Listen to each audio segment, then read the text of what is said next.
Welcome to the Balance Consciousness Podcast, an assortment of enlightening conversations that inspire balance in your wellness of the mind, body, heart, and spirit.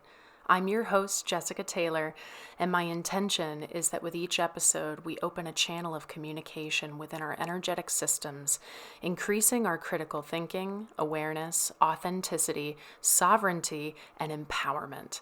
Thank you so much for joining me today. Let's dig in.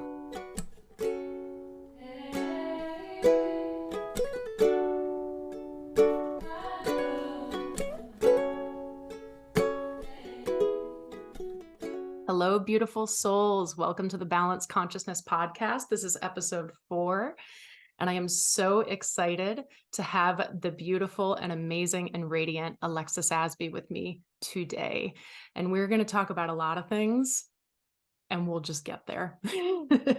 But I want to give a little intro of her. She's just absolutely phenomenal, and I'll talk about her till the cows come home. She is truly a soul sister and soul family.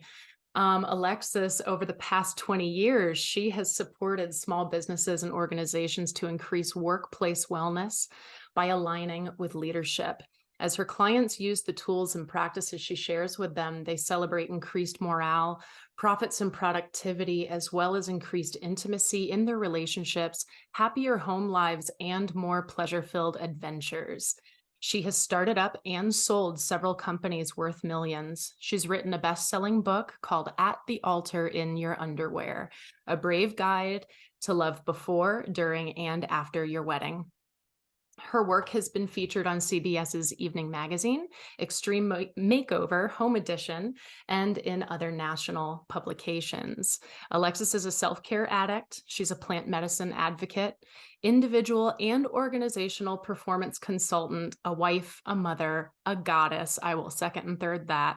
And truly a force that is undefined. She is hopelessly addicted to restoring and bringing awareness to the feminine, driving her husband crazy, and raising humans that think outside the box. Alexis, I'm so happy you're here. Thank you for coming.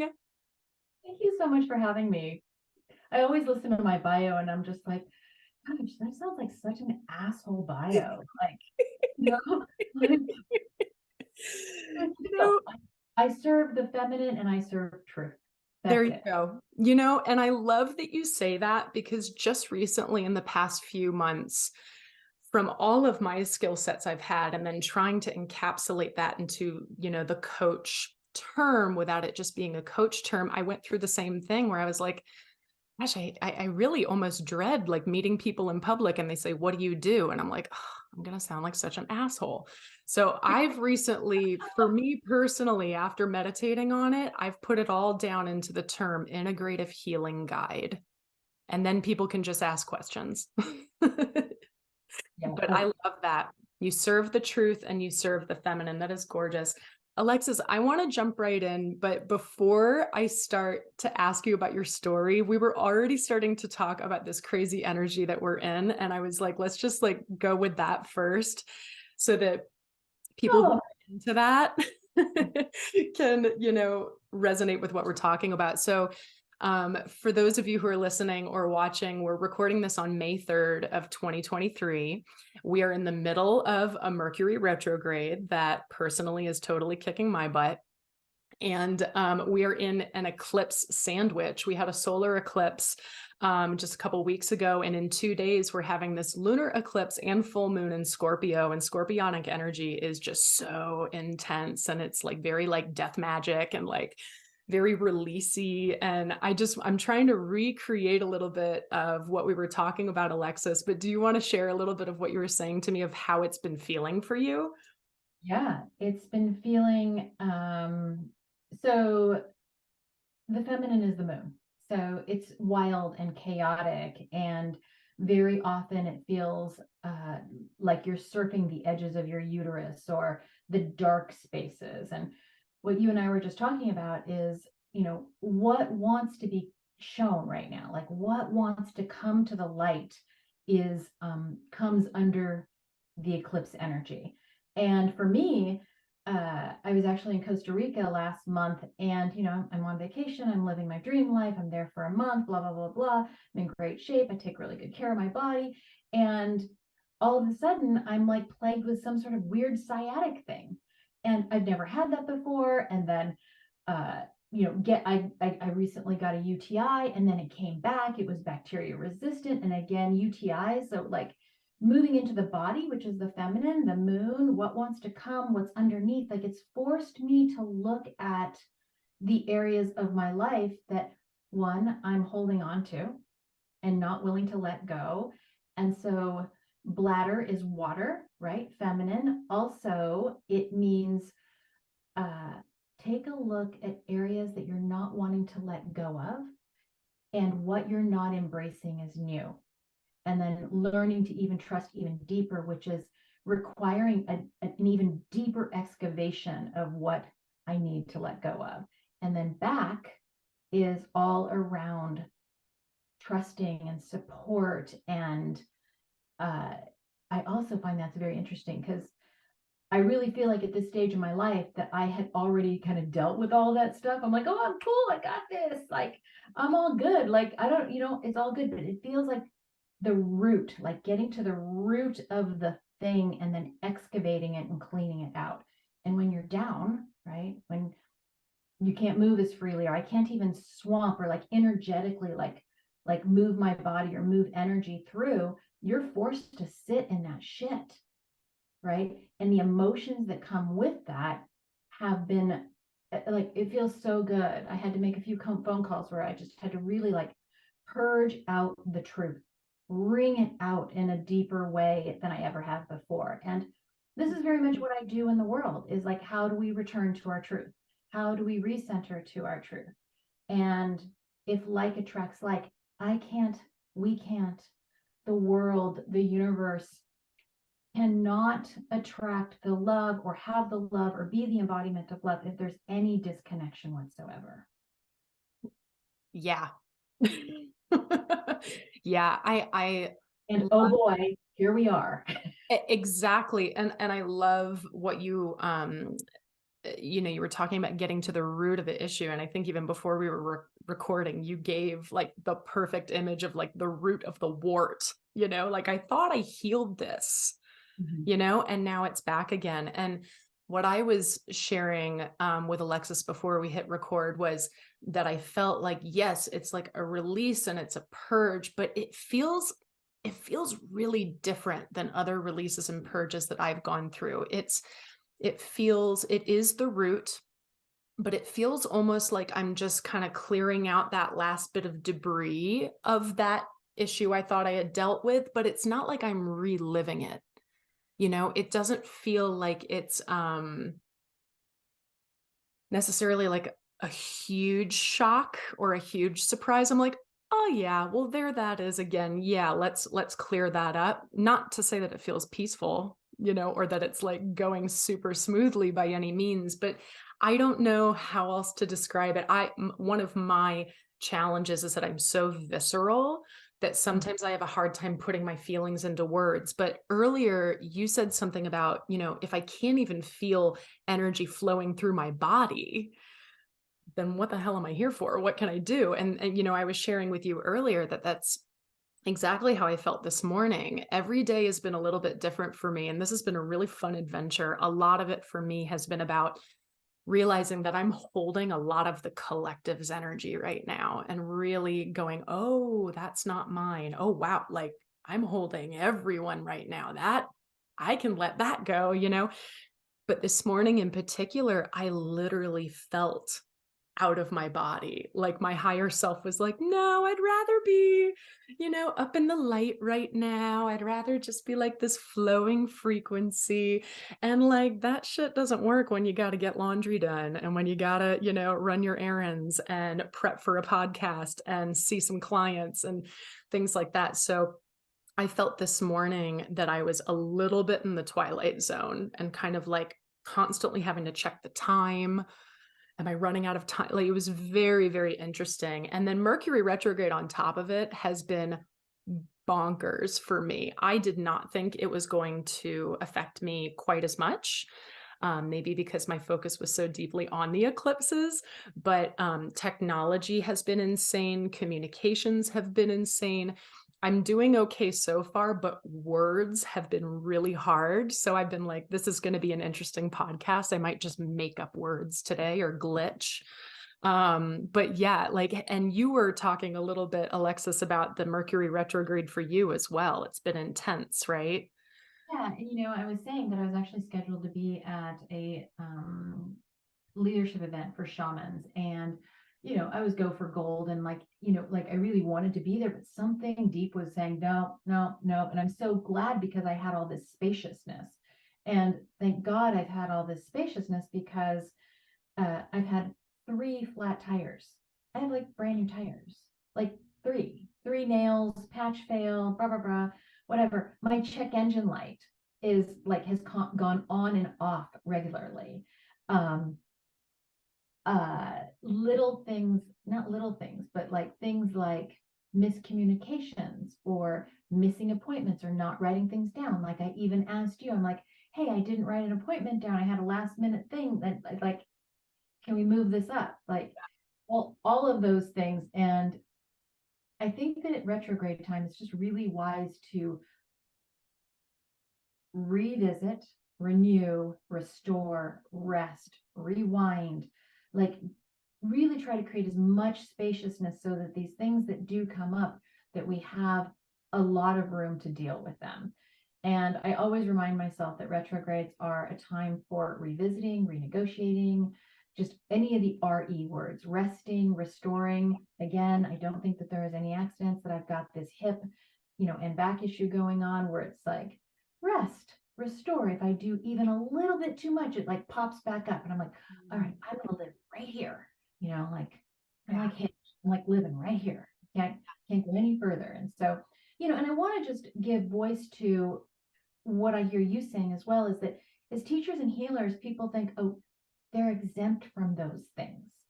Actually, the truth is that those of us that are teachers, healers, coaches, consultants, that are working in these deep energetics, actually very often, as big as the front, even bigger the back. Like we've got big desire, we've got big capacity, and what that requires is just such a big surrender to the divinity of our humanity. Hmm. Surrender is the perfect word. It's like surrendering to this review, right? Review is the word that comes up for me with the Mercury retrograde. And as we're talking about it, it just makes so much sense again that this release coming from the lunar eclipse feels also like review, because we're going back to something that we thought we've already dealt with. And, it's just such a beautiful thing. And this is all to say, I wanted to bring this up at the start of the podcast because, I talk with people all the time about energy, and I'm, not an astrologer by any means. I'm just a nerd. And because I'm a nerd, I've had, I'm the friend that, people text and say, things feel crazy. Is there something going on? Because I want something to blame it on, and they check in with me. And I think a lot of that is, it can be really beneficial to help us co-create in our life and understand how to work with energies, rather than, oh, I'm in eclipse season and Mercury retrograde, let me go to martyrdom, let me just get through. So I say all this to, help people to feel like they're not alone. Like, let's all feel more empowered. How can we ride this energy rather than trying to like karate chop it or like run away from it? But it's a very interesting time. So thanks for talking about that with me a bit. Yeah, collectively, I think that, there's a lot of grace. Like, what did I left the tire place the second time, and I just said, hey, it's just Mercury in retrograde. And the guy just started roaring. He goes, oh, is that what's going on? I'm like, yeah, energetically, things are just in a big shift, and you just repair is another great word for retrograde season. Mm-hmm. You know, Absolutely.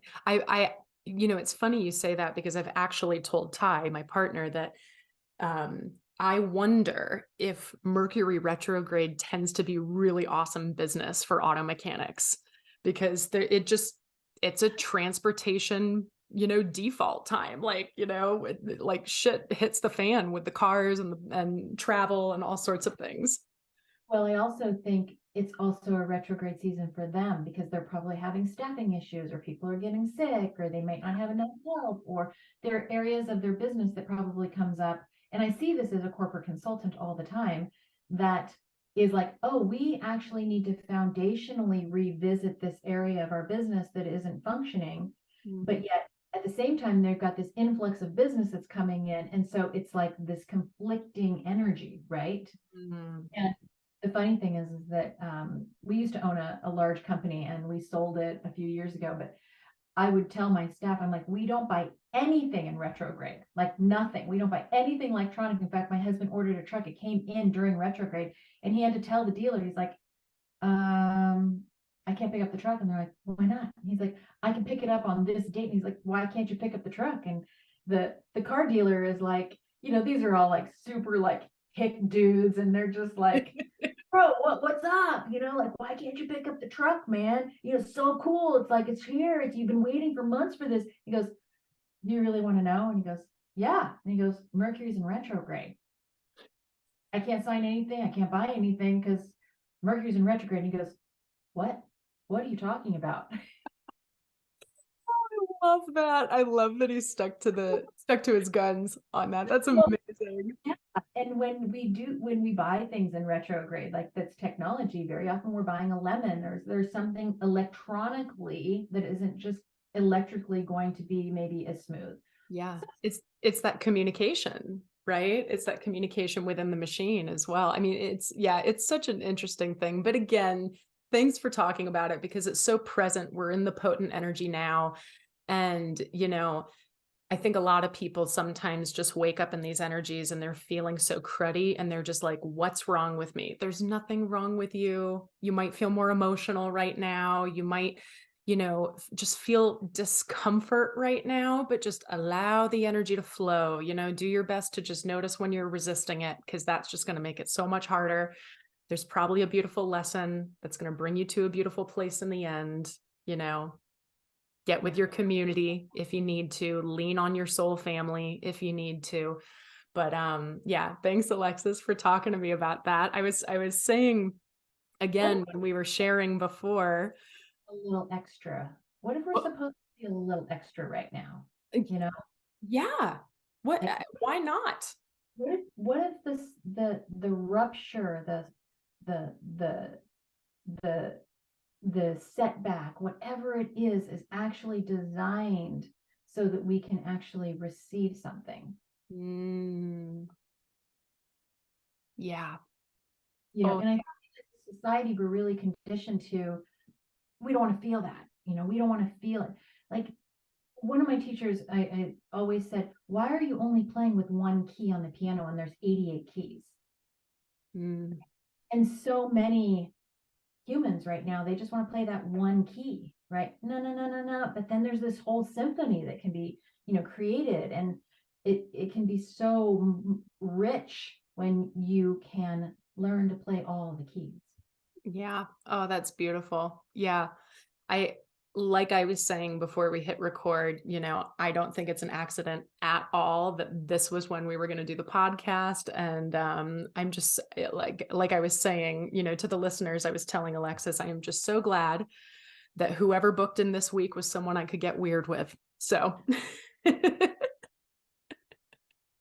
I'm just so appreciative of it. It's awesome.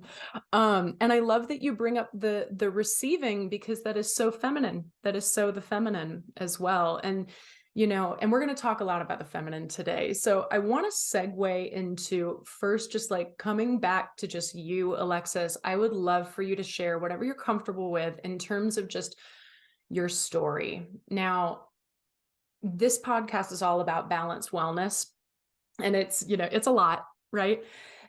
But what within your journey would you like to share that brought you to getting so deep into serving the feminine, into serving truth, into being the business coach that you are? Go.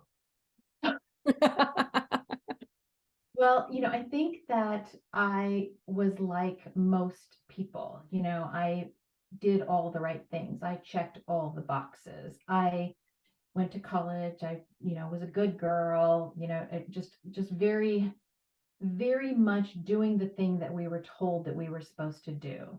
Mhm. And I started my first company and, super successful. I work for really fancy people like the Duchess of York and the Vice President of the United States. My, celebrity list as long as my arm. And I've got this great staff, and I've got the 2 kids, and I've got the ranch and the house and the nanny and the housekeeper.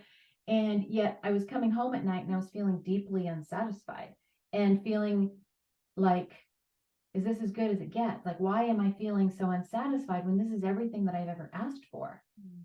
Right. And even feeling so guilty in the feeling of feeling dissatisfied. Like most people would give their right arm to have what I have. And so not wanting to tell anybody back then, and this is 27 years ago now. And so you didn't talk about those things. And what happened was on my 40th birthday, I'm in Hawaii for a couple of weeks and I'm with my children and my super hot husband. And, I'm visiting my mentor and I'm living the dream life and I'm sitting on the beach. And long story short is that I start hearing these voices that said it's time to stop. And I'm like, what do you mean it's time to stop? And I'm talking to these voices and I'm like, no, it's not time to stop. And I'm thinking I'm literally like losing my mind. And, that was the first time that I actually started to really hear the divinity that wanted to come through me, was that time where I got really still, where I was at a place where I had no distractions. And that, I would say, was the prepatus. And, on your 40th birthday, like on the beaches of Kauai, you don't expect to hear a voice that says it's time to stop and know intuitively or instinctually that you're supposed to sell everything and start over. That doesn't make sense. And so, it was like a roller coaster ride. Doors just started to pop open. Things like, I remember visiting with my mentor and she says, Allie, how's it going? And I'm like, well, it's going really well. Like, it's going great, except for I'm hearing these voices that I'm not supposed to be doing this. And she's like, oh, that's fun, and she's kind of a perturbator, which is why we get along so well, is because she likes to poke.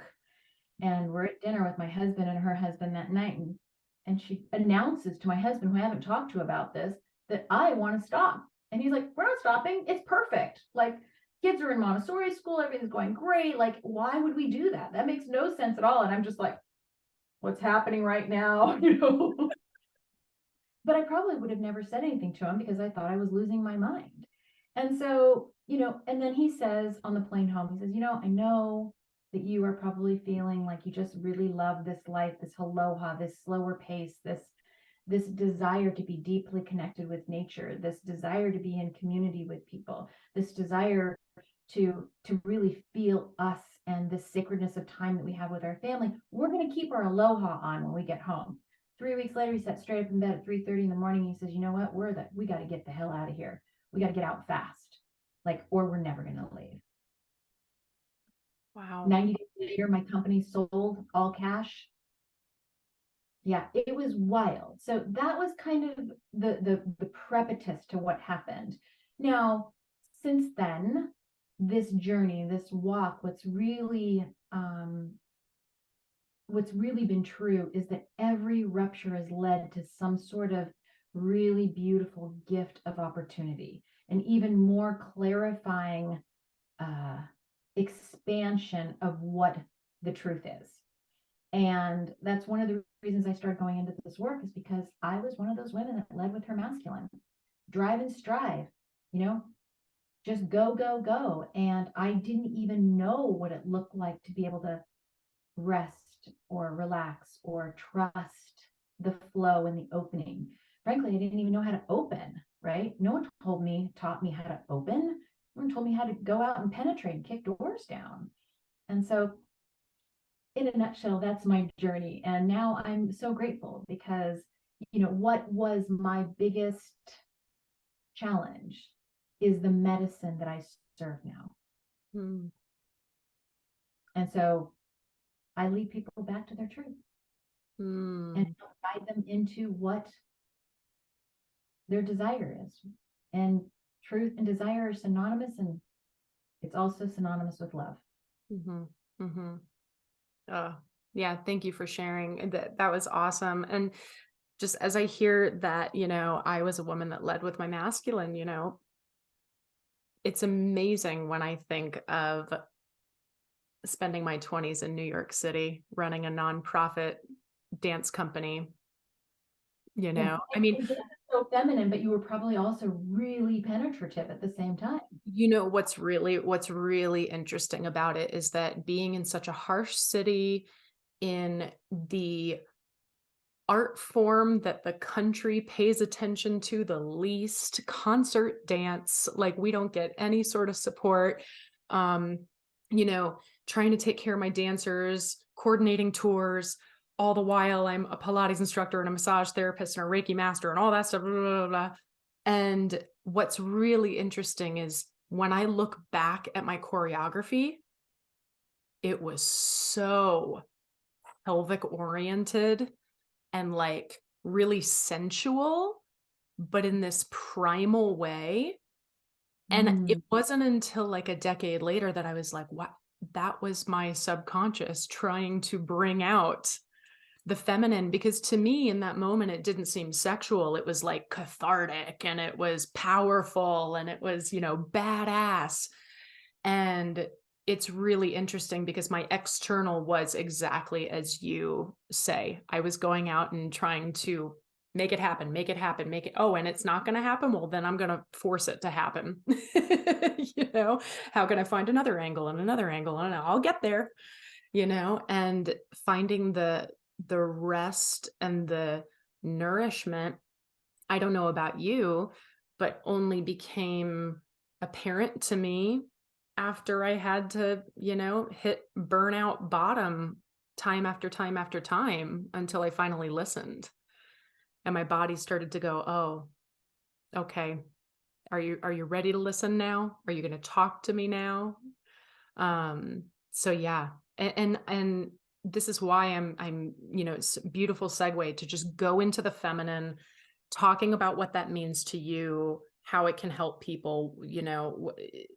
I have listeners who are, on the spiritual side, and they're thinking, "Oh, divine feminine, is that what you're talking about?" Well, yes, but we're kind of talking about even more in terms of how we can, you know, utilize it in our body and our life and things like that. And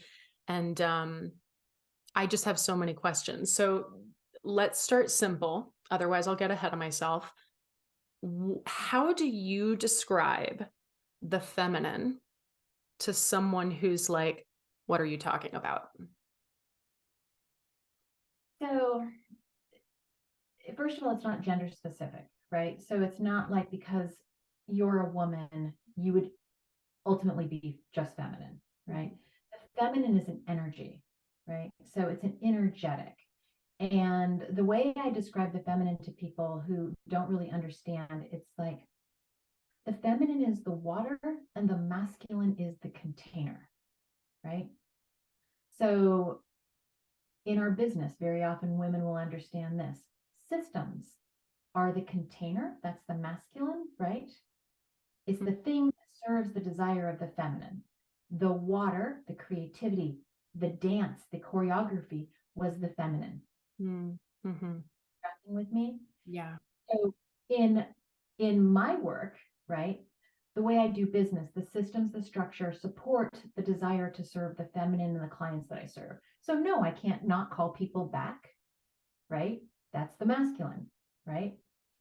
However, to be in my truth, in my creativity, in my flow, and to support people, there has to be a fair amount of space. So I can't work and don't work 40 hours a week. That's my truth.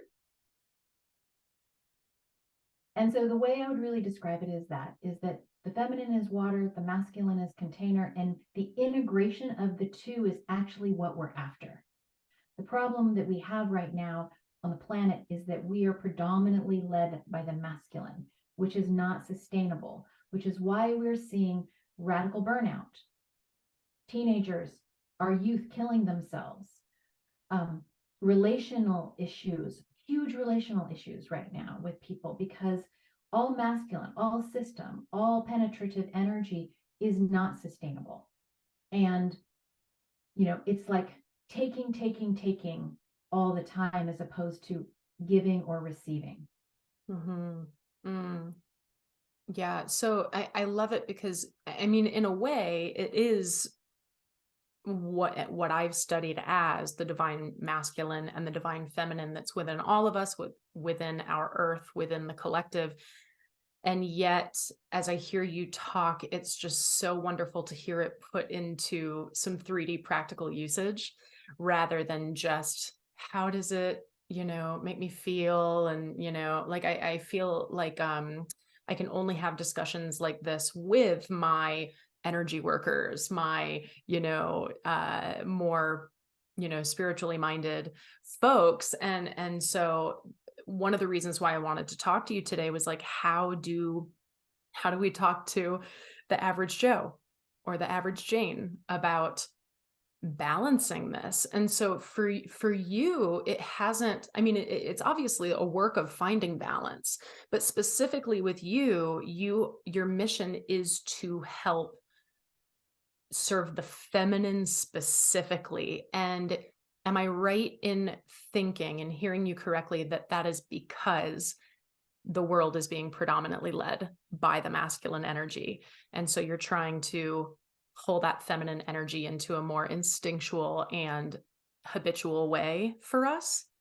Yes. So my assignment, which I don't really love, honestly, I don't love the assignment that I have, is to restore the reverence and respect of the feminine, and for people to actually know and understand that first is is probably the most important and prominent thing that I do. And what happens when we restore the feminine is that the masculine actually thrives, because without the feminine, the masculine is actually not even sure what to do, in my opinion. And I'm not saying men, but energetically, like there's a container and there's no water. So the container is really defunct, right? It's really purposeless. And if we take this to a gender role, for example, with men, and my practice is 40% male. So this is interesting. I did not think or actually desire to even like cultivate a clientele of men, but what's happening is that what they're seeing is when the feminine is restored, when the feminine rises, their masculine also rises. Hmm. Mm-hmm. Why do you think right now in this time it's so much easier for humans on an individual level to tap into their masculine more than their feminine? Is it Oh, by space? all means, because it's first socially acceptable. Second, it's safe. It's all designed to create safety. Everybody wants to be safe because we as a culture don't trust the feminine.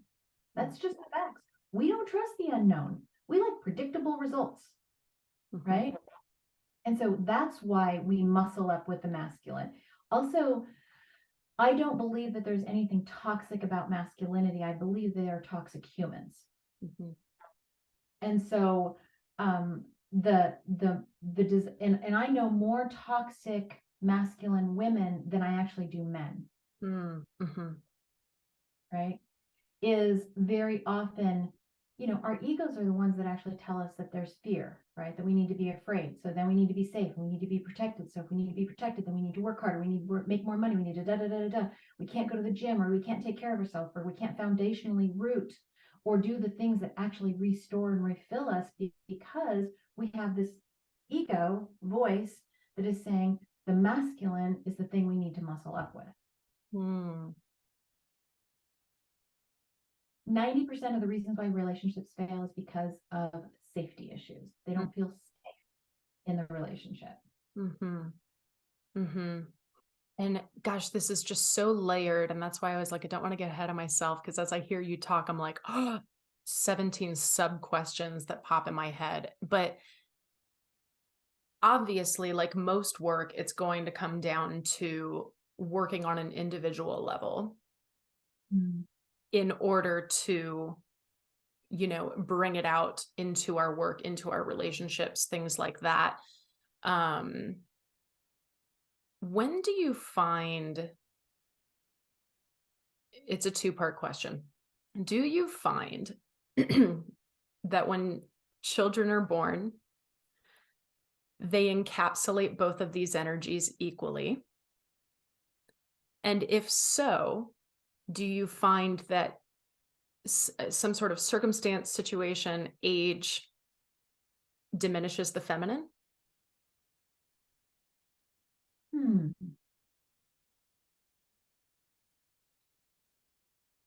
I think that it's cumulative, and I think that that a child in a container of masculine energy or predominantly masculine energy will then take on those same energetics, right? We will become the environment that we spend the most amount of time in. Mhm.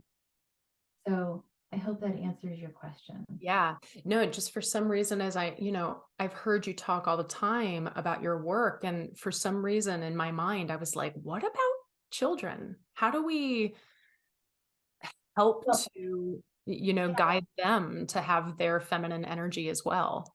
let me give you a really good example. Here's a great example. My son was born first, and he is a very creative genius. Like, he is mathematically really gifted, musically really gifted. Most of it, that's how his brain is wired. Um, and my daughter uh, is second. And so I'll just talk about Alec first. What he saw was a mother who was disconnected in his earlier years, right? So he's naturally bent towards this creativity, right? Play, creativity, that kind of thing. And his denial, right, from his nurture, his source, was like, I was all structure, like all like nanny structure, spreadsheet, like that kind of a thing. I think really wasn't super serving to him, but it wasn't until I actually got into this work and was able to unravel this with him and my daughter that they actually started to learn how to trust themselves. And then fast forward, he gets into high school and he's like, this is weird. Like, these are mean people. There's weird stuff going on. Why can't I articulate or express myself? And like, he was not one of those kids, like genius kind of IQ, probably the smartest person in our family, but on a deep energetic body level, he was like super resistant to it. And thank God I was in this work and said, baby, this is your journey, and I trust you know what's best. How do I support you and love you and not be attached to the system? Hmm. I'm sure you work with mothers and fathers in your work. What do All you, connected. yeah. So, yeah. So, what happens is they enter from the realm of, I'm overworking and my wife is mad, or I'm overworking and I don't have a relationship, or I wish I had a relationship. But then it usually weaves into, my daughter is not behaving and I'm putting her on restriction. I'm like, I approve of that shit. I just approve of right where she's at and just witness her. The feminine wants to be adored, accepted, approved of, and allowed. Hmm. This is really interesting because I was just having a conversation with a client yesterday about how young children, normally toddlers, are always going, why, why, why, why? And we have this joke that it becomes annoying. And we're like, are you kidding me? Critical thinking and questioning what's happening. We need to cultivate things like that more. Why? Let me receive more info when they're hungry for it. And I don't think we have answers. That's what I think the big problem is I think the parents are like, I'm not exactly sure, but it's embarrassing. Maybe is the dialogue that's not coming out, or that mother, like, here's a good example. My daughter at 18 months, when she started going to, Montessori school, I think she's about 18 months, 2 years old, she didn't want me to dress her. Her like first sentence was, I do it myself. Yeah, super hard for me because I wanted her to match and I wanted her to have a bow in her hair, and she wasn't having any part of that, right? But she would like, and I was like pulling my hair out. But as I started to like really, why should she match? Why shouldn't she dress herself? Because of my ego? Because I'm worried about what the other mothers are going to think? Hmm. she has the wrong socks on. Mm-hmm.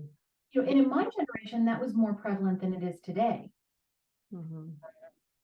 Yeah, yeah, no, that's so amazing. And just allowing, I mean, allowing children to have that exploratory phase so that we can continue to feel that way through adulthood, right? Like it's that tapping into inner child. It's that curious mind. It's that, I was just saying earlier this morning, I visited my niece and nephew a couple weekends ago, and I was like, oh God, I really needed that because my inner child, just like when it gets suppressed, it's like, uh-oh, it's going to explode in like a super goofy way that's not socially acceptable to adults. And so I really was happy to spend time with these children because they accept when I go there. And I'm like, well, like you said, who cares what the moms think? I run my own business, like I get to be my authentic self. And if that means that while I'm on a hike, I'm constantly like, oh, look at that flower. Oh my God, that cloud. I'm like getting like extra, excited about everything. Or I just start randomly skipping somewhere. Like, okay, cool. That's energy that's trying to come out of me. But it's so obviously natural when we're children to be that way. So, I'm going on a bit of a circle tangent here, but feeling that energy while also, asking the question why. And I'm glad that came up into my mind because I know that you're so connected with like seeking truth, always serving the truth. And I feel like that question why is the root of that. So thanks for kind of going on that journey with me about children and giving a little bit of your personal story about your kids and some examples on that because we also are living in a time right now where children are being told a lot of things that we weren't being told as kids and are possibly being conditioned more or groomed more in a different way. And in the effort to give them more freedom, I sense at times that we are doing the opposite by how we're communicating with them. So that just came up strongly for me. Thanks for going on that with me. Yeah, I want to give voice to that. And yes, I hear what you're saying around the effort to give people more freedom. I actually not quite sure I agree that the agenda is for more freedom or if it's actually to diminish our truth. Mm-hmm. Mm-hmm. You're just being more real than me, and I'm trying to be too nice because that's what I do. And so the diminishment of truth is where we become uh, permeable to the lie. Mm-hmm. And I am so much for full expression, and everybody gets to be who they want to be. However, I also know that our media is really strong and there's an agenda that wants us to believe a certain thing, whoever has the pocketbook, honestly. It's like big pharma. Most people are not sick or depressed. They just need to be fully expressed and be witnessed and approved of. Mm-hmm. Yeah. And there's also some really beautiful benefits to big pharma too. There's also some really revolutionary drugs that are really helpful. But when the agenda isn't clean or pure and people aren't taught to listen to what they actually need or what's really true for them, they go for the quick fix or they go for the solution that seems like it's going to be the point of least resistance. Mm-hmm. Yeah. Yeah.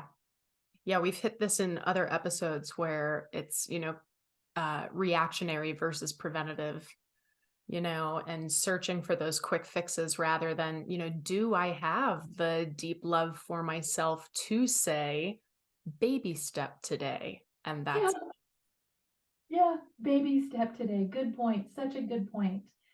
And, you know, when I'm working in organizations around wellness, I'm like, should we really be putting people who are not good fits for this job into this job? How does that serve us or them? And why do we want someone to come back to work if they're not fully well and healed and able to be coming from an overflowing cup as opposed to a depleted cup? Mm-hmm. Yeah. Asking hard questions in organizations to, around wellness is a very triggering subject because, the fish stinks from the head down. And so when we start looking at what's really going on, it's usually because we have a leader that actually believes something that's not around their truth, which is they don't believe that they can be healthy and well and then actually have a healthy and well organization. Yeah. And Yeah. that's not. Mm-hmm. Yeah. No, this is so great. And I want to kind of backtrack to something that you mentioned earlier before we got on the child journey. And you were talking about how you feel like more women who have toxic masculinity than seeing toxic masculinity within men. I don't know if I'm saying that quite right, but I wanted to kind of take you on a journey that I've thought in my mind a few times, and I want to hear your thoughts on it. I have thought so much about how the actual gender, the female gender, is highly traumatized by our culture and our society. And when I've dug deep into it, my thought is like, okay, well, let's think timeline, okay, let's come back to like women suffragette movement, right? We had to fight so much for our rights, so much just to say that we were equal to men, that we had to bring out the masculine a bit to do that, right? To go forth and take action. And then it started to get to the point where, fast forward decades and decades, we got to the point where now we have these, women who are saying like, you're only successful in your business if you hustle, hustle, hustle. And, have that, like, as you call it, that penetrating energy, pushing through, forcing situations, making it happen. Let's make it happen today, babes, that kind of thing. And gosh, I got into it for a little bit and it always felt so icky. And then the more that I started to do my own healing work, the more I was like, wow, we are all so deeply in our masculine, but it's not great masculine at all. It's not just about finding the balance between our masculine and our feminine. Our masculine is so out of whack. So personally, for me, I remember having a good 2-3 years of like, gosh, I'm really not tapped in with my feminine. I need to strengthen my feminine, strengthen my feminine. And then what I realized was, you know what? Don't ignore the feminine. Heal your masculine first. Heal the toxicity that's going on, the distortions that you have, and the actions, that you're taking so that the feminine can start to emerge. And that's kind of how it went for me. But that's something that I think about a lot. And I was like, oh, I want to ask Alexis about this. What do you think in terms of like historically speaking and just for women specifically? All right. So I hear the perception of feminism being a penetrative or masculine energy to fight for our God-given rights. And I'm not quite sure that was penetrative or that was full expression. And so I'm always really impressed that people think that feminine, and I'm going to say it because this is going to be highly controversial, is that you can go on social media right now and you can see a lot of divine feminine teachers, and they're dancing and floating about and wrapping themselves around a pole or whatever it is in their sexuality. However, the feminine is also not performative. Mm-hmm. And yet we think that's what the feminine is. Mm-hmm. So the feminine is like this. She's sometimes and I'm looking outside my window right now, is a beautiful sunny day. And sometimes she's a volcano. Mm. We think, and we have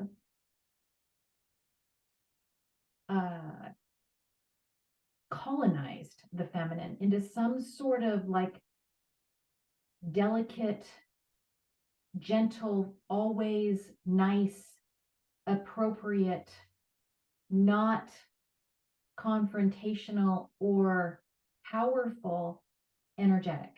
Mhm. Does that make sense? Absolutely. Yes. Yeah. And yeah, no, I please think keep about going. the feminine as far as like, if you think about like the jaguar is one of my the archetypes I work with. She will kill you, but she will also wait, and she will watch, and she will walk around, and she will study, and she will conserve energy because that's how she likes it. And she will kill you with one bite, because that's how strong and powerful her jaws are. Mm. Did you feel that? Mm-hmm. Yeah.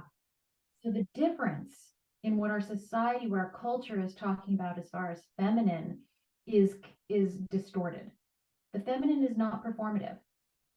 And when she's a volcano, oh, by the way, that's how Hawaii was birthed. Mm-hmm. Look at that creation. Mm. Mm-hmm. Yeah.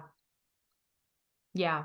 I And think so, I think just to go a little deeper into what I was thinking and also to clarify, the feminist movement in its origin was so necessary, and I agree with you that it was a full expression.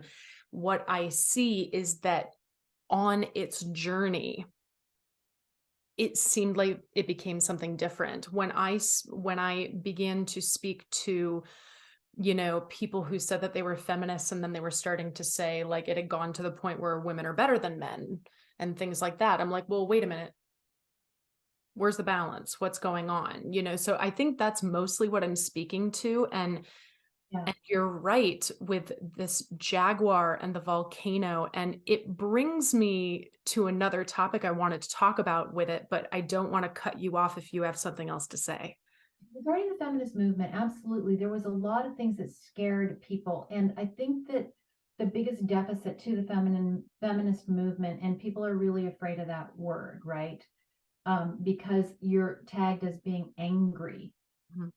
Yeah. I think that there's a lot of men that are feminists, right? They've been sold and also denied the beauty, the power, the ability to adore the feminine because of the off-putting rage. And I'm not quite sure the rage was not necessary. I have such a healthy respect for the women that have cut the tall grass and the men that have gone to cut the tall grass before us. However, our society, as you know, is not comfortable with anger or rage or pain or swamping or even talking about the shadow side. Mm-hmm. It's like we'll put on the pretty praise song and everybody's supposed to be happy all the time. Yes. It's Yes. necessary. And so Yes. I think that wraps it up for me as far as that is concerned. Yeah. I I I really want to give voice to, there was a lot of men, even inequality and racism, and in the feminist movement that needed to fight and needed to cultivate that rage and alchemize it into something really powerful. Mm. And I'm not quite sure it was bad. Um, I think the origin or the original question that you had around this was, how did it start? I honestly think that this started at the witch trials. You know, women did not link arms with each other, and they allowed other women in their family, their own children, to be burned at the stake for having things like intuition Mm. or not looking a certain way. I think the real crime, the real evil was in that misalignment. Mm. Yes. Yes, because a huge part of this is women finding real community, right? And not finding, like I said, I always go back to this word hustle, and I just hate this word. And, these women entrepreneurial groups that are all about hustle and boss babe and stuff like that. And what was interesting was like they would help each other on little superficial things, Yeah. but the connections were not, as you say, a linking of arms, a let's be soul sisters here. I am in this with you. We are in this together. I mean, this is just a human thing in general. The more that we unify, the more that we, you know, work on our own triggers, so that when we hear someone say something, we don't immediately go, oh, I've labeled them and I've judged them immediately. And nope, I'm going to push them far, far away. Like that's not feminine, right? We need to be opening ourselves to receive information, even information that we may, disagree with, so that we can find more loving ways to communicate. Yeah. I think I would like to offer the question to women that are triggered by other women is, why is she your teacher? Yeah. How is she here? Yeah. Mhm. Why do you care? Yes. And this starts at such a young age, right? Like, again, with my niece and nephew, I'm thinking, my niece is about to finish the third grade. And I'm already hearing at this age the things that girls say to each other. And, I'm thinking, wow, when I was in the third grade, girls were saying some pretty nasty things to each other already. And I'm like, man, boys are just so predictable at that age. Like, it's great. They just kind of say what they mean and they kind of do their thing. But women are just such amazing, complex creatures. And with that comes possible, distortion. And especially if we grew up in an environment where we were supposed to be seen and not heard, it can be really challenging. But yeah, I love that you brought it back to the witch trials. And I don't know if you noticed, as you're saying it, I really had to like sit up at one point and breathe. I felt that in my body. I was like, yeah. So, like just intuitively, I wonder if like you are the ancestors or the daughters of some of the daughter of maybe someone who had deep intuition and like felt everything, and that part of your call on this at this time is to actually heal, right? Is to heal in those circles of women. Mhm. Right. Yes. Yes. And I don't know specifically about those times. I do know specifically about uh, even more ancient high priestess connections, um, of that healing modality. But that's like even more before, like you said, this stuff started at the witch trials. This was kind of like before that distortion. So when I hear that, it's so uncomfortable to me. And I just needed to kind of roll my shoulders back and just feel my heart open a little bit and just kind of let that sadness flow through me for that time, because I do feel it very closely. And and as many listeners understand as well, we have been here many, many times, and we will continue to be here many times. And there aren't accidents when we're really feeling connected to a specific time or a specific concept or historical event. So this is beautiful. And I really hope that just that little segment of our conversation can help women heal more and connect with each other more, and specifically women entrepreneurs, solopreneurs, who are just being bombarded with tools. Do this, take this route, go this way, action. Another degree. Say that again. Get another degree. Yeah. You're incredible unless you have this you don't know what you know unless you have this certificate that some system said you needed, right? Yes. Yeah. Yeah. No. Um, Segueing from that, Alexis, I wanted to talk a little bit about the dark feminine with you as well, because it kind of felt like that was the right direction to go from what we were just talking about. And also because it's something that has been coming up personally through some of my meditative work lately and from my feeling of the collective lately, I wanted to ask you, well, first of all, to those who have no idea what the hell I'm talking about, how would you describe the dark feminine to people? Um, why it's necessary, how we can work with it, and maybe how you feel it's working in the collective currently. Hmm.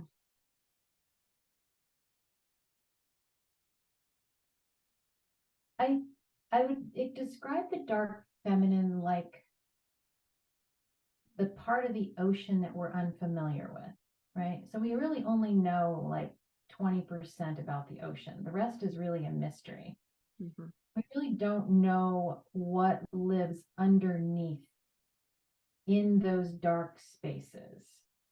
And yet, I really believe that it's vital to our existence and necessary to all of the life that is produced out of the ocean and what water gives us. And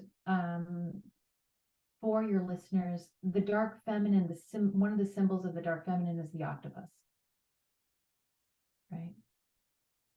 And I would highly recommend watching The Octopus Teacher.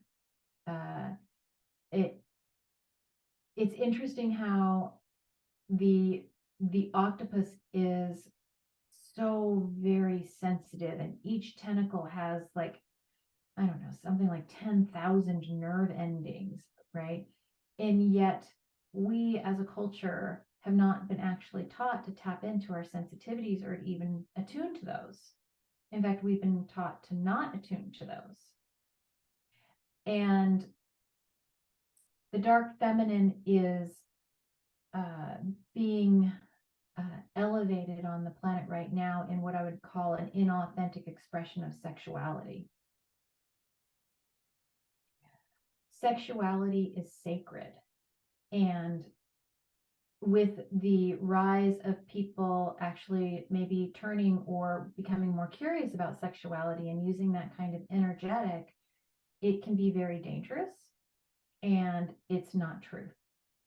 Sexuality has always been a container or an experience that is meant to be sacred and held as it's like worship. Mm. And so that is how I think that it might be playing out right now in the collective, with some of the things like people going missing or sex trafficking or the denial of that full expression or the performance of that expression. And quite frankly, it's terrifying to our culture. Mm. It can be really used for good, and it can also be really used for, for negativity. And we all know, we women have a very often when we get pissed off or we get hurt or we don't like what our partners are doing, if we're in a heterosexual relationship, we will shut that shit down and you're not getting none of this. Right? That's a manipulation and a power move, in my opinion. Yeah. As opposed to the embodiment of love and like, where do we not or can we not open to the healing aspects of that? I hope that answers your question.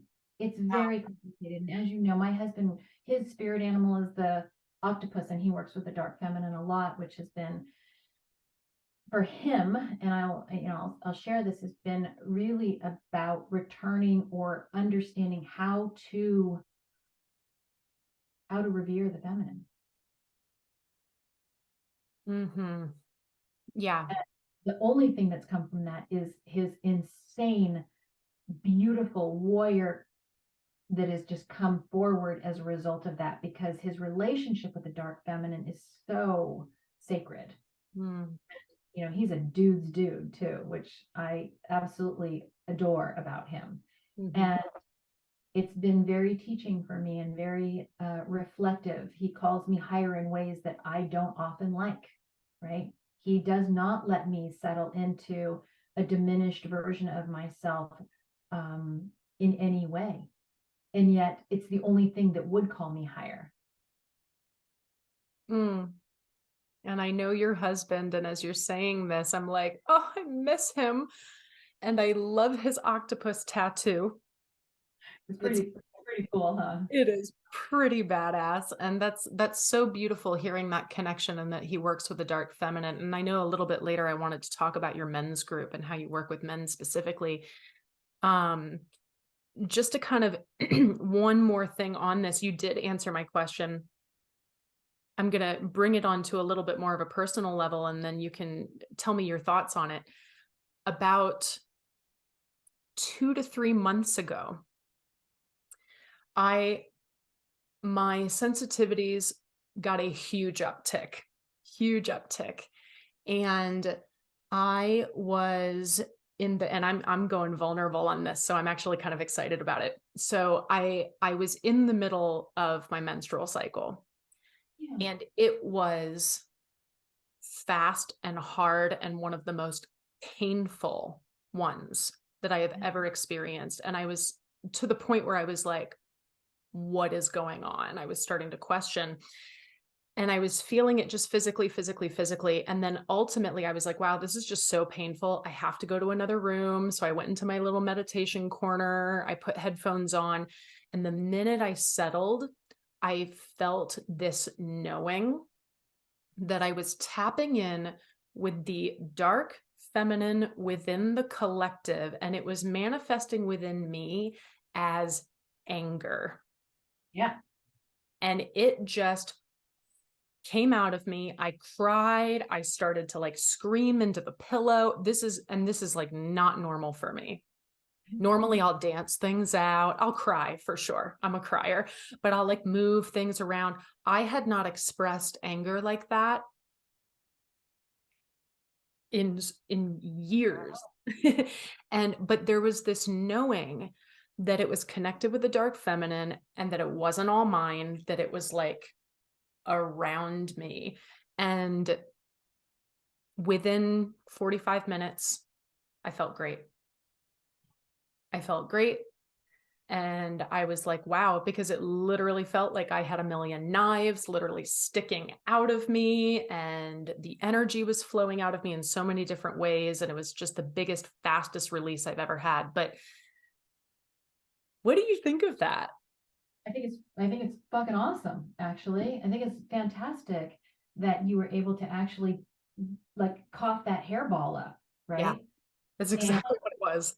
yeah, and like, like really purge that out energetically first for yourself, because we do become the environment, as I said, that we are in. And so if you're in an environment, right, where there's a lot of suppression of energy and there's a lot of feminine not being expressed, and this can be in men as well, the full expression of themselves is a suppression of the dark feminine, right?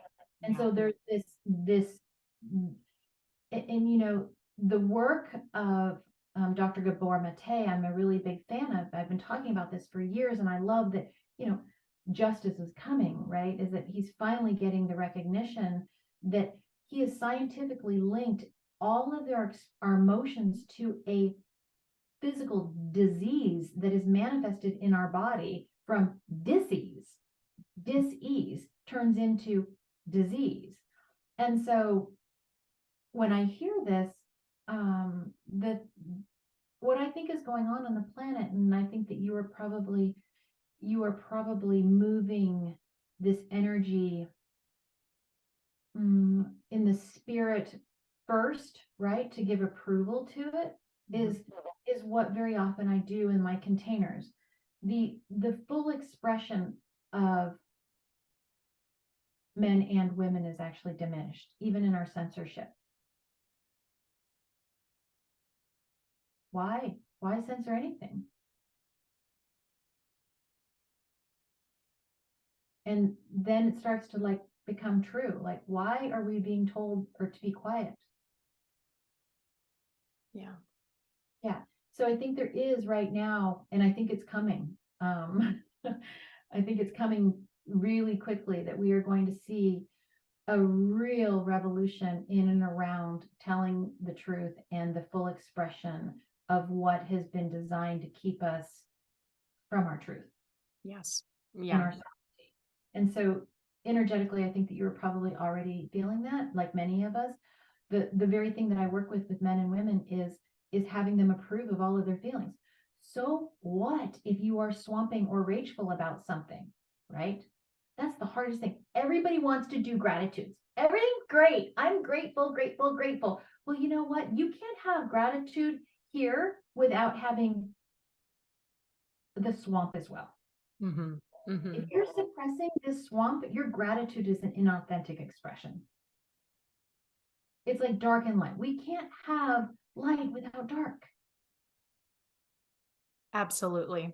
And it's so interesting because I couldn't tell you in that moment what I was angry about specifically.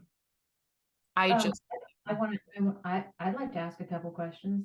yeah, please.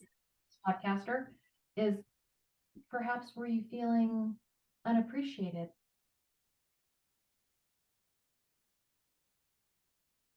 Most likely or in, unseen, mm-hmm, oppressed, or being told to diminish yourself in some way? mm-hmm, mm-hmm. Yeah. What if that's exactly what's going on the planet right now? Yeah. It felt very societal, Mhm. and that I was just taking my part in that moment and experiencing that. And to just one more on in terms of the emotion of anger, which is different than rage, right? Rooted from anger. But do you find, because I always talk about, healthy anger, we're never taught how to express healthy anger. Are you kidding me? As we were kids, it was suppression. And so there were implosions and explosions.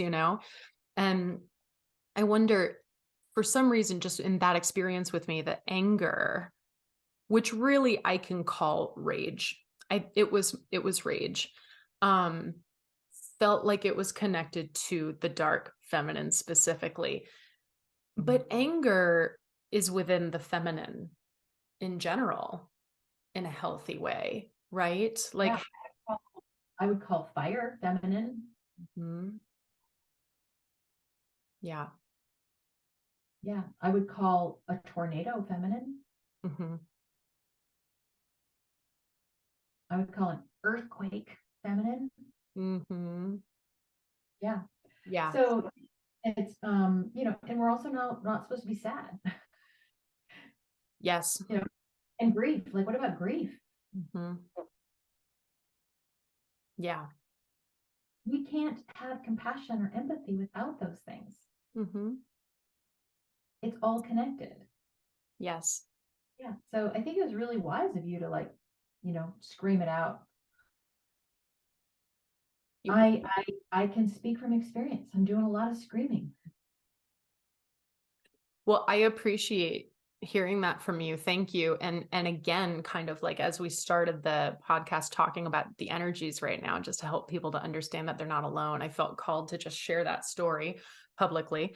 Um, so It's such a generous offering, right? I think that full expression is generous. mhm, And someone will listen to this and go, God, I just need to cry or scream, or what's going on with my menstrual cycle right now? And they're probably scared and they're going to just unload it and they're going to feel better.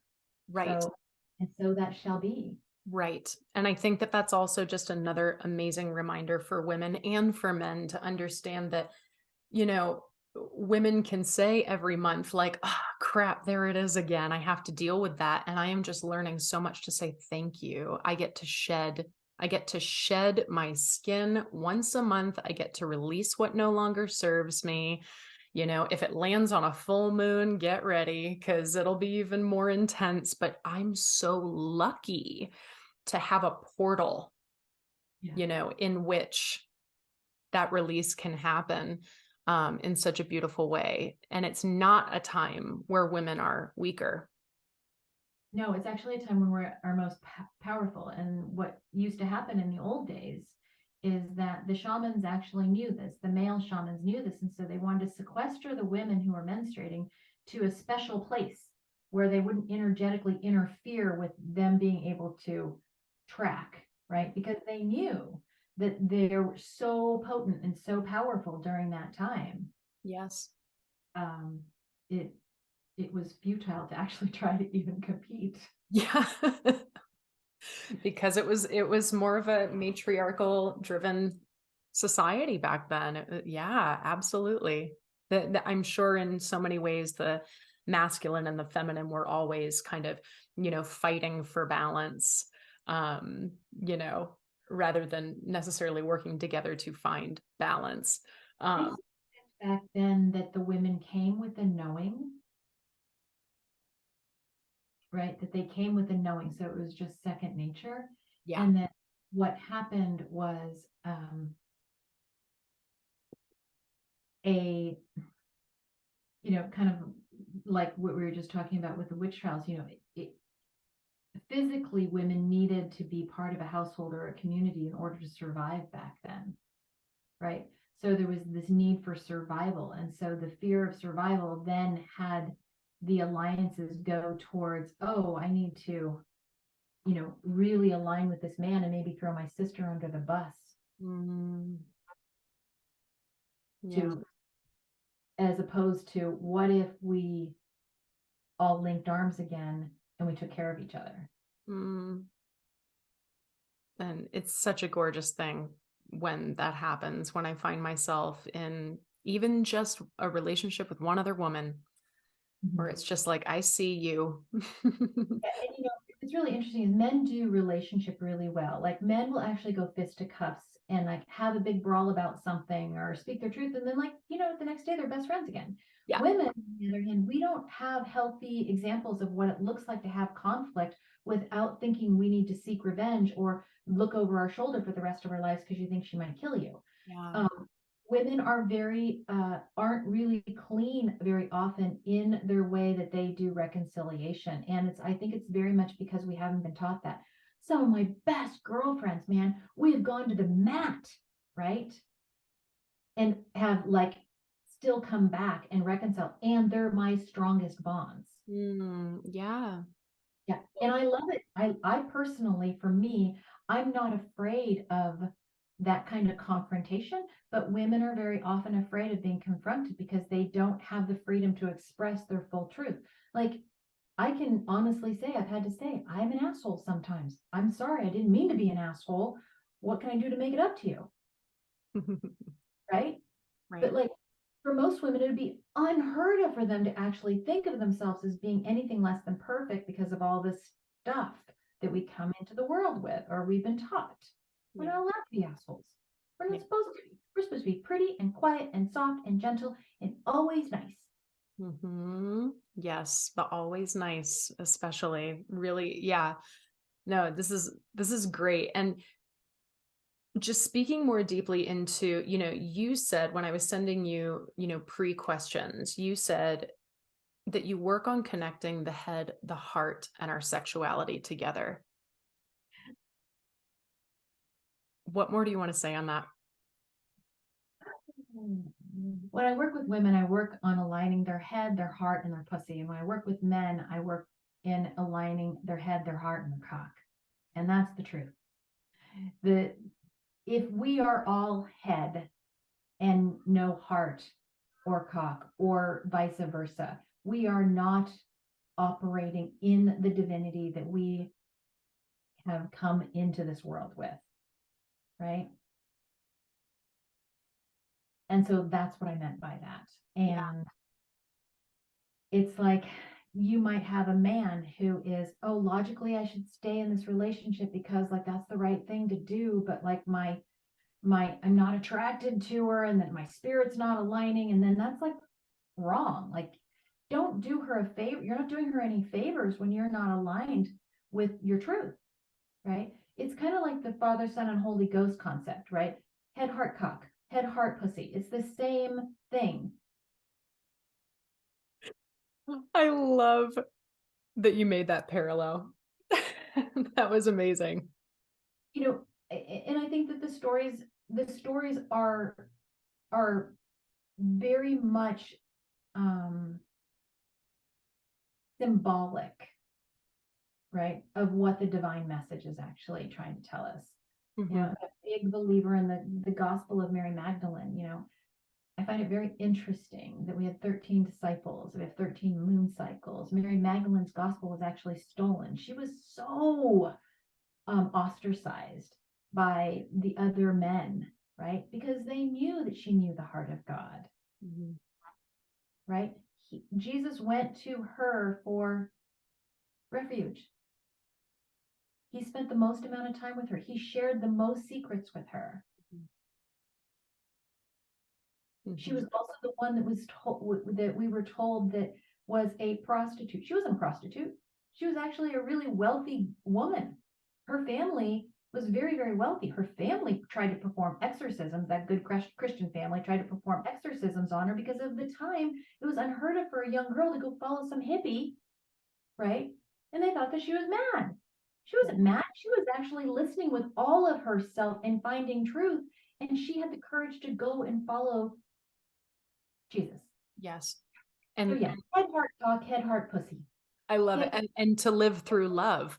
So, I mean, when you say this, I mean, it's more specific than this, but I also think of, chakra alignment. Like when you're talking about your sexuality, are you talking about sacral chakra, or is it even more, just more simplified to a, Sexuality, sexual root, right? Root and sacral for sure. I would agree with you on, would be the chakras there that would be connecting. Mhm. And then heart, right, would be solar plex, heart.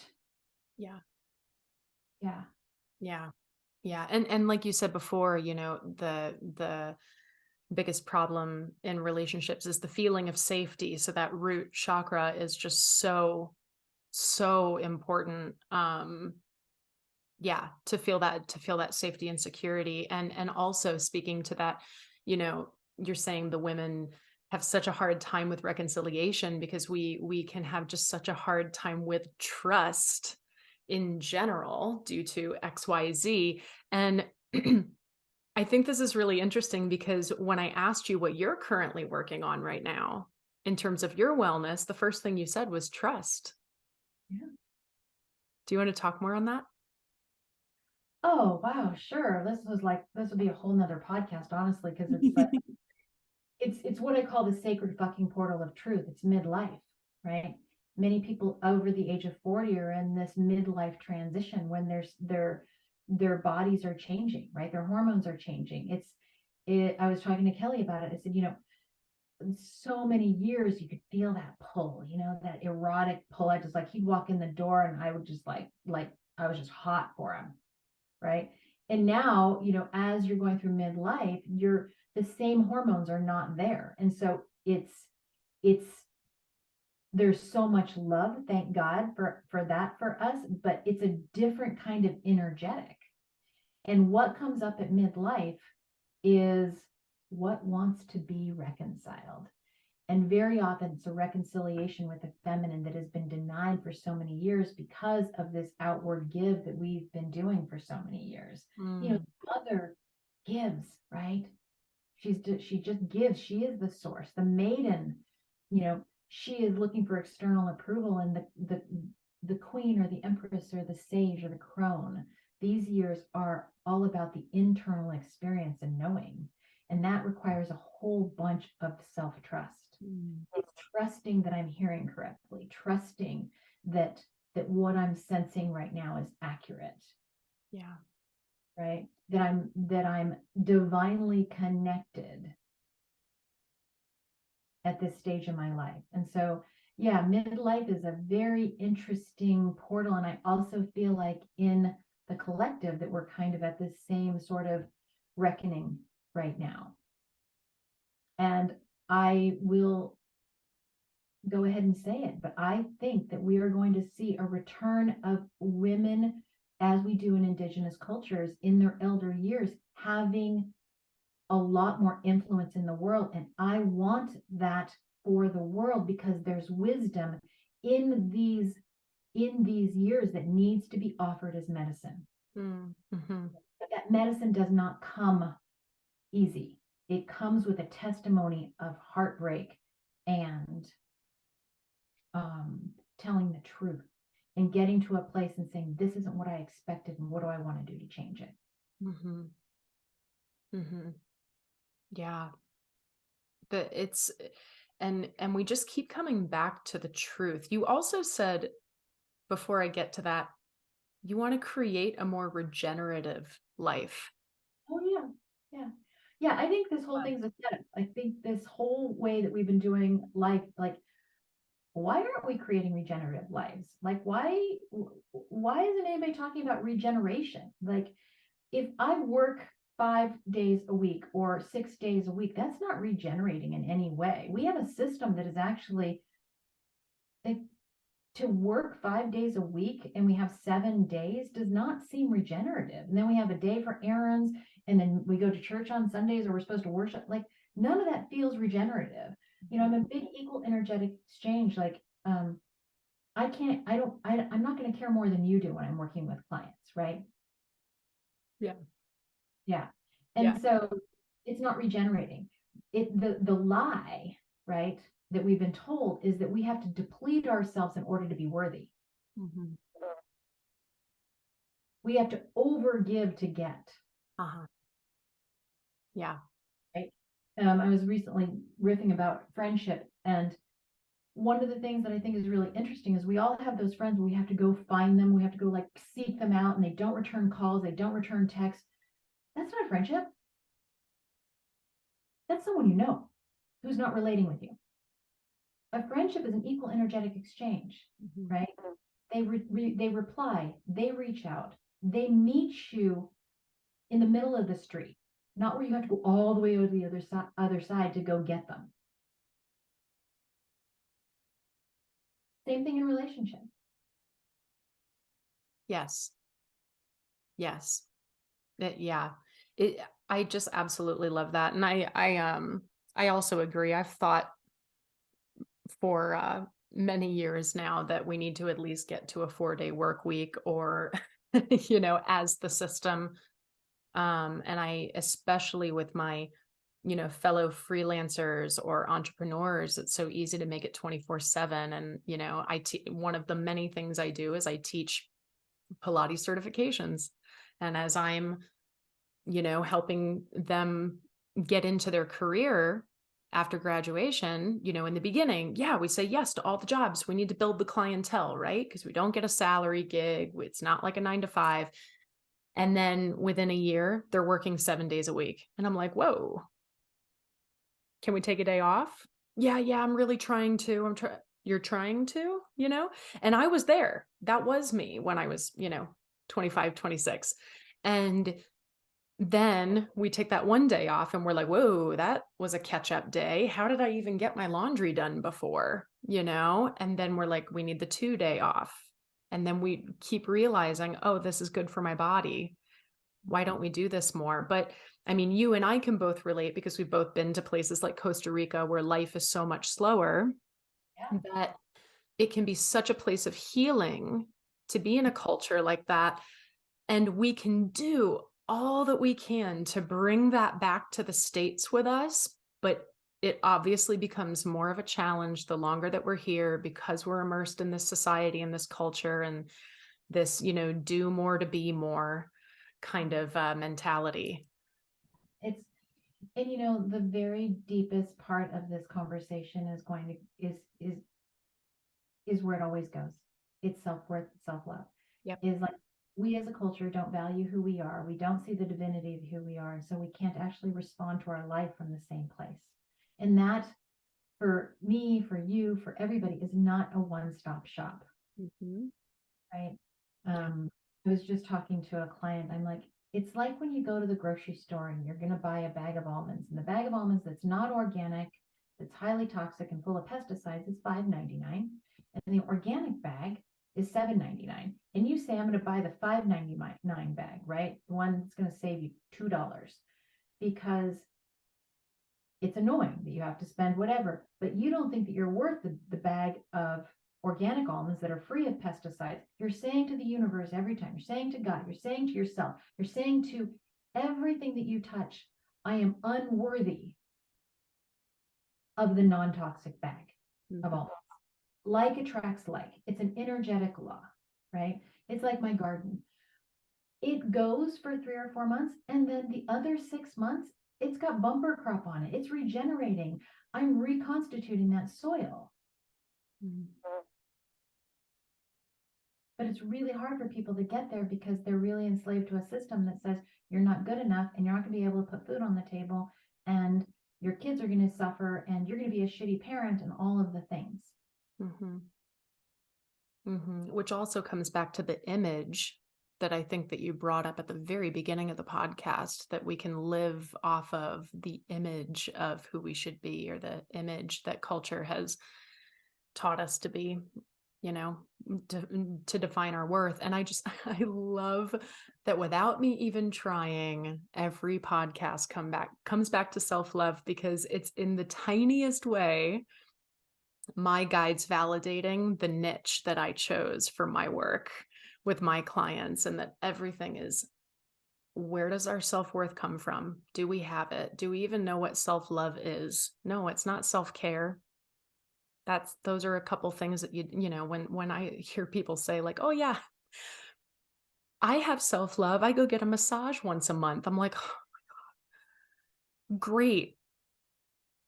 Do you love yourself? Do you know what that really feels like? You know? And I think that after, you know, having this conversation, it's just more and more I'm going to be feeling and seeing and hearing the feminine coming into that so deeply, because, you know, we all are wanting that mother love, and we're seeking it from outside, you know, from external sources, and we don't know how to give it to ourselves. And when we do, we've been taught we're selfish, you Well, it's know. like going back to that conversation with the third grader. Where is she learning how to talk shit about her third grade friends? Mm-hmm. The mother wound is really big on the planet, and it's really big for men as much as it is for women. Yeah. And I'm so grateful at this time in my life, you know, that I feel like I'm actually uh, getting more wild and even taking up more space in my expression than I did when I was in my, you know, 40s and 50s. So it feels very, justice oriented and aligned with what I see happening in what the world needs as far as medicine is the wise feminine that has come to teach us. Yeah. Well, and just the word justice is exactly what the world needs right now, and how we can get into that direction more. So I absolutely love that. That this is amazing. And you know, I can talk to you all day, Alexis, and I know that we're probably going to have another episode at some point, even if it's just check-ins to talk about the astrology. But Yeah, I want to, it's a big deal. Like more than half the population is going through it right now because, and yes, it's a hot, uncomfortable topic. yes, Mhm. absolutely.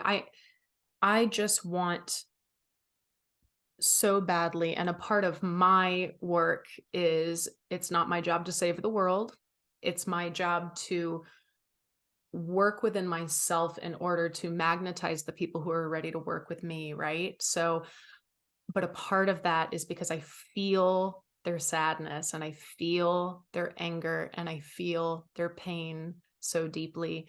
And so for any of the other highly, highly sensitive people out there who are listening right now, who are incredibly empathic, you know, that is a huge gift, Mhm. huge gift. And yet it's also, as Alexis was saying before, and using her words, it's an assignment.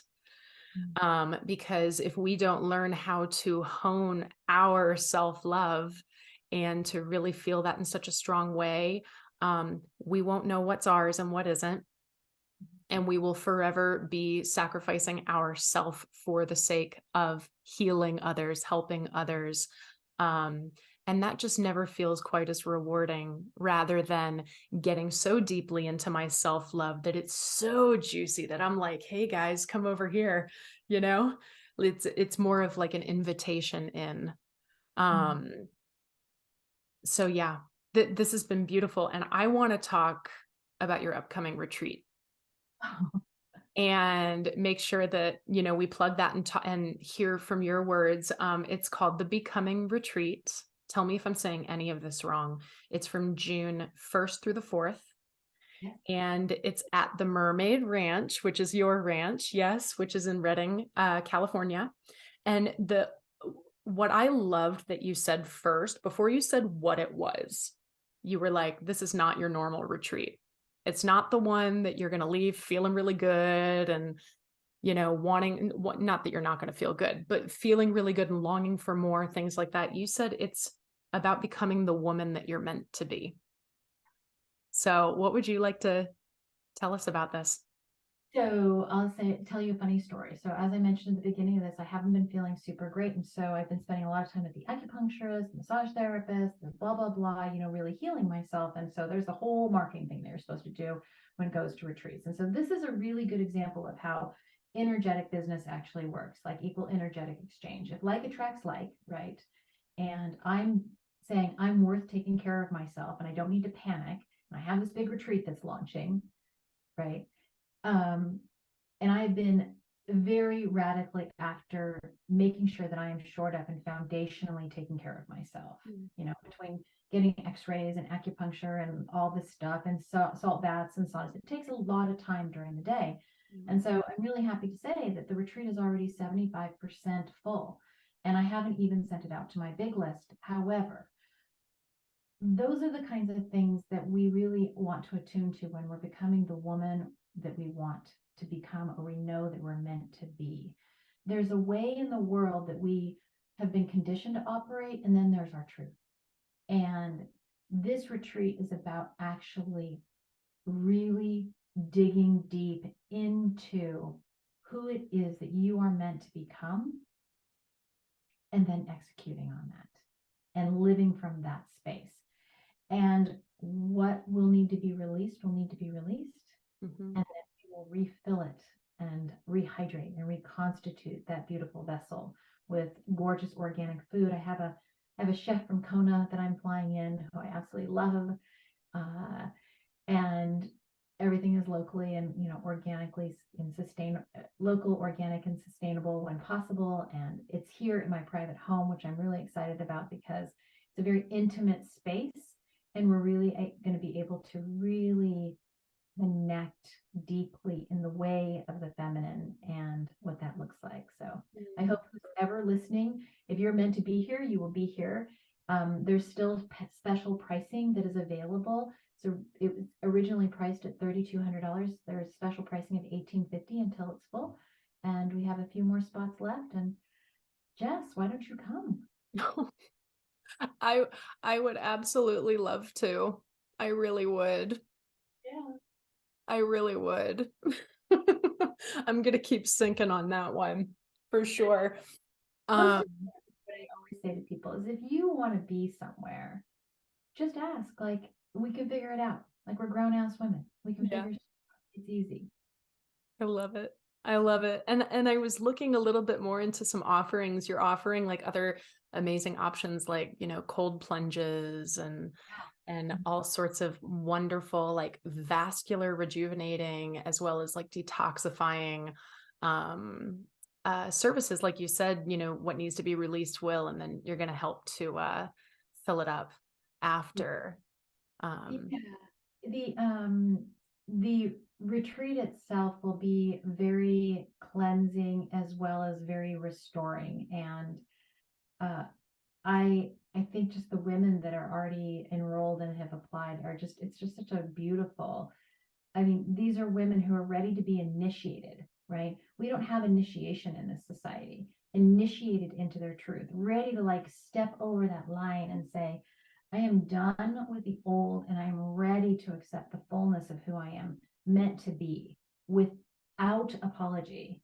And I'm just super excited to be able to hold a space, this sacred space like that, and that this this house has been calling for it for years, and we're doing it.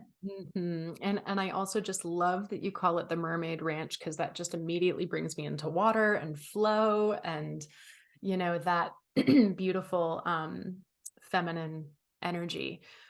So that's amazing. Yes, to the listeners, definitely, check out Alexis's website, which is just her full name.com, alexisasbe.com. Is that correct? That's correct. Okay. And I'll make sure that I link that as well onto the podcast, and you can see all of her offerings. The other offering I wanted to talk about was Sensual Empire, which is a new development of yours, that is, as you put it, a container for healing, learning, and growth in alignment with the feminine. And am I right in saying that this is specifically for women? And specifically for women entrepreneurs, or am I wrong in that? It's specifically for women. And so I'm going to be just straight. So my private practice, I work with people privately, is at capacity. And so very often people can't afford to work with me, or they're not there yet to be able to, or they're just not, they don't have the time to work with me on a one-on-one basis because it's a lot. And so Sensual Empire is a space, it's a sanctuary for women to return to the mat of the feminine, as I always say. So we have a basic membership, which is $99. We meet once a month. And then we also have a queen level membership where people have some one-on-one time with me and some other access to me. And then the really cool thing that we're doing in the next session of it, which is coming up in June, is we're going to merge it with Mandate, which is my men's group. And so the men and the women will actually be able to get together and learn from the perspective or the alignment of the feminine, what that looks like. And so I'm really excited about that as well. That's beautiful. So yes, and I've attended some of your Madam Minds in the past, where were such a great, free offering for women to come together, and you would always have like a speaker, and then we would be able to just be open and ask a question or just be and listen. And we always move a bit in the beginning, which I loved. And then, so that was such a wonderful free offering. I remember being at a Madam Mind when you were talking about developing Sensual Empire, and you were in this really beautiful kind of raw space when you were talking about it.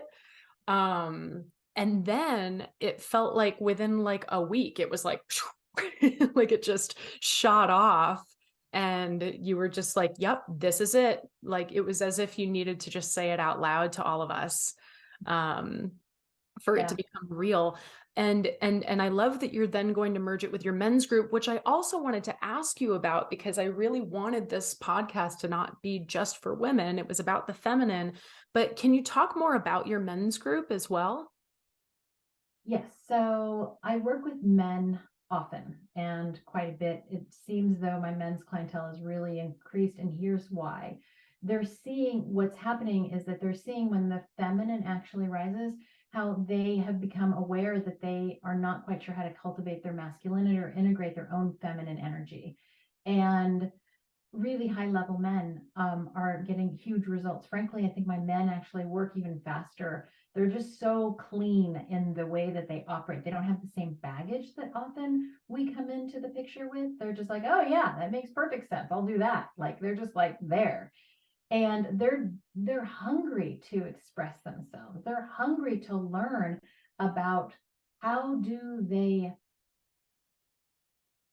worship the feminine? How do they serve the feminine? Energetically, physically, what does it mean in their businesses? What does it mean in their life? What does it mean in the bedroom? What does it mean in the boardroom? What does that look like? Where is the resistance to that? And so it's really fun. And I really liken business to the way we give birth. Like there was a long gestation period, right? It really has to come from a deep place of desire and truth. And so, you know, gestating these projects or these containers is as important as the birthing of them. So I want to thank you, Jess, so much for this time, this space, this beautiful podcast, and Absolutely. everything that you're doing in the world, and just the opportunity to be with you. I know we could talk for hours, and I'm pretty sure like it would never get old. Yeah, So it would never get old, and I love it because you're helping me sum it up. You're doing my job for me, which is great.